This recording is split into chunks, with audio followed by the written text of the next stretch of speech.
Saudara terkasih, senang bisa menjumpai saudara semua dalam kesempatan Sapaan Gembala pada hari ini.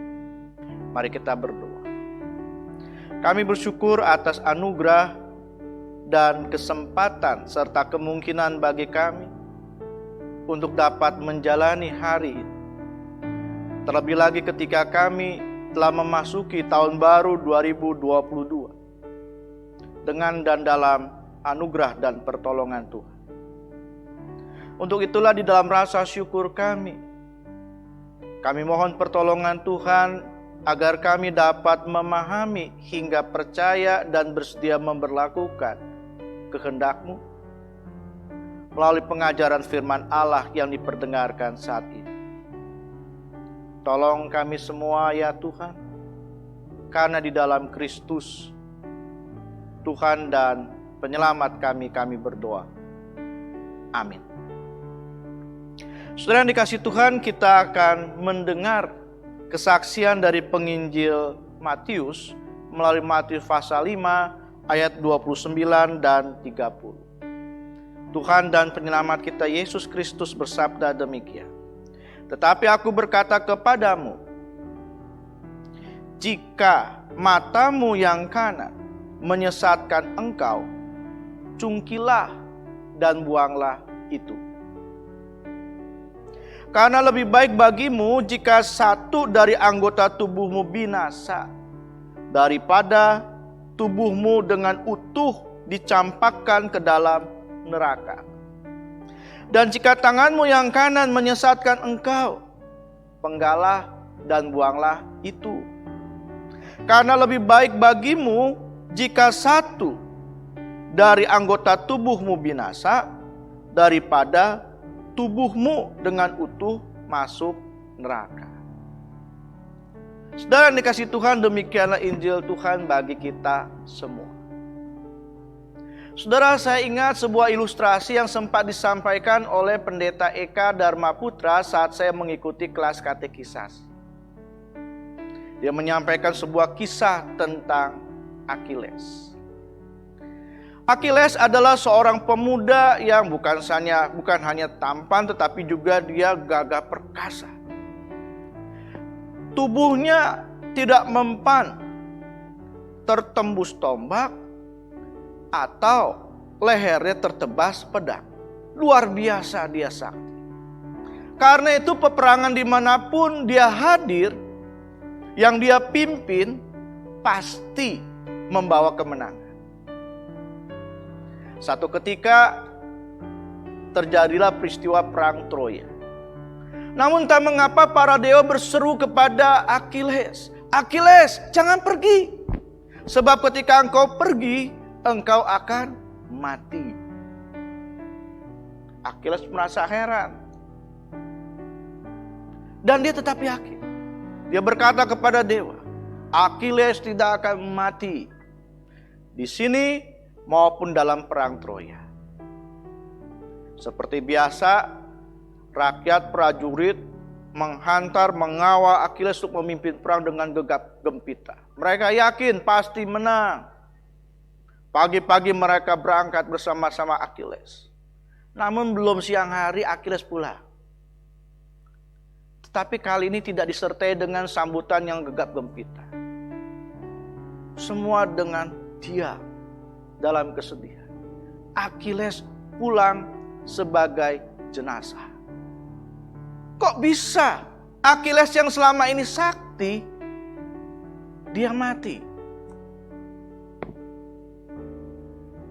Rupanya yang menyebabkan kematian Achilles adalah panah beracun yang mengenai tumit kakinya.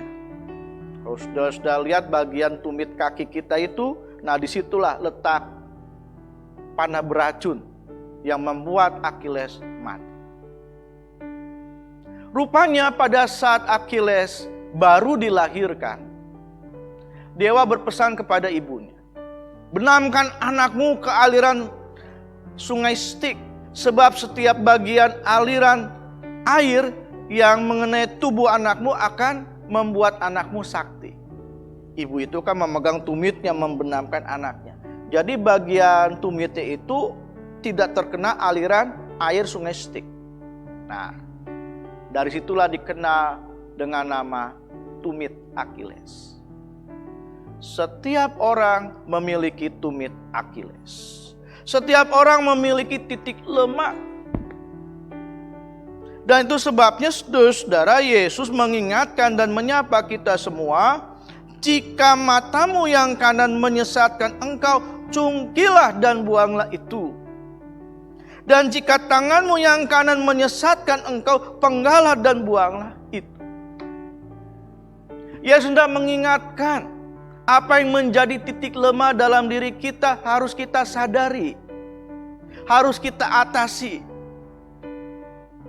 agar hidup kita tetap jadi berkat dan berkenan di hadapan Tuhan. Tidak banyak orang, saudara, yang menyadari titik lemah yang ada di dalam dirinya, baik kebiasaan maupun karakter.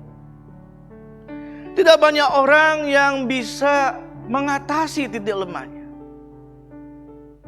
Namun kita bersyukur kalau Tuhan dan penyelamat kita menyapa dan mengingatkan kita semua.